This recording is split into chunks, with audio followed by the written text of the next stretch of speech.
আজকের এই উদ্বোধনী অনুষ্ঠানের মাননীয় প্রধান অতিথি professor Abdul Moyeen Khan, honourable minister, ministry of science and ICT.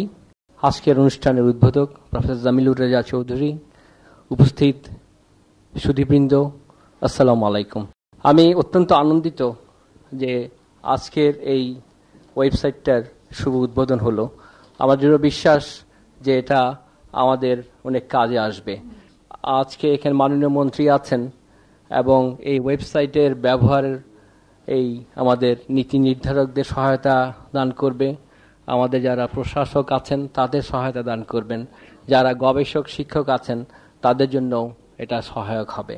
আপনারা জানেন যে ঢাকা বিশ্ববিদ্যালয় তার ঐতিহ্য সৃষ্টি করেছিল মূলত গবেষণার মাধ্যমেই। সেই 1926 সালে বোস আইনস্টাইন স্ট্যাটিস্টিক্সের বোস এই ঢাকা বিশ্ববিদ্যালয়ে বসেই গবেষণা করে সেই বোস আইনস্টাইন স্ট্যাটিস্টিক্স করেছিলেন। কিন্তু সাম্প্রতিককালে ঢাকা বিশ্ববিদ্যালয় তথা বাংলাদেশের প্রতিটা পাবলিক বিশ্ববিদ্যালয়ের গবেষণার মান ঠিক আশানুরূপ নয়। তার প্রধান কারণ এই যে আমাদের মেধার অভাব আছে।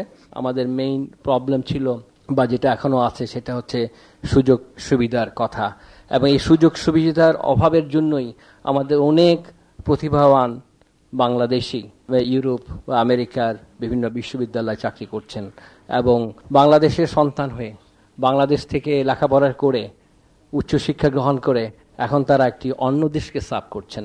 আমার মনে হয় এটা বাংলাদেশের জন্য অত্যন্ত একটা দুঃখজনক অবস্থা, এবং এটার কারণ হচ্ছে যে আমরা সুযোগ সুবিধার সৃষ্টি করতে পারিনি।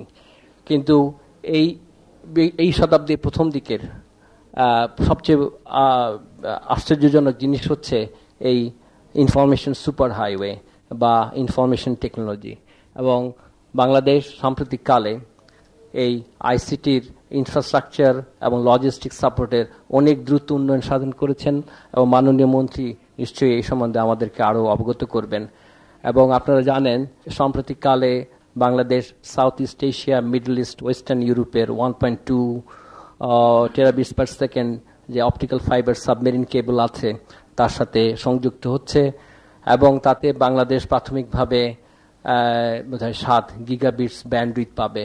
এটা বাংলাদেশের জন্য একটা ইনর্মাস একটা প্রাপ্তি হবে, এবং এরই প্রস্তুতি হিসাবে ঢাকা বিশ্ববিদ্যালয় আমরা আমাদের ঢাকা বিশ্ববিদ্যালয় ক্যাম্পাসে এবং ছাত্র হল থেকে আরম্ভ করে সব ইনস্টিটিউটগুলোকে আমরা অপটিক্যাল ফাইবার নেটওয়ার্কের মাধ্যমে তৈরি করছি, এবং এই ব্যান্ডউইথ পাওয়া গেলে আমরা সরাসরি এটা ব্যবহার করতে পারবো। কিন্তু আমি যদি আমার বাংলাদেশি কোনো গবেষকের কাছে কোনো পেপারের কপি চাই বা ফর দ্যাট ম্যাটার কোনো সাহায্য সহযোগিতা চাই, আমার দৃঢ় বিশ্বাস উনি বাংলাদেশি হিসাবে আমরা যে এখানে কাজ করছি আমাদের সাহায্য সহযোগিতা করবে।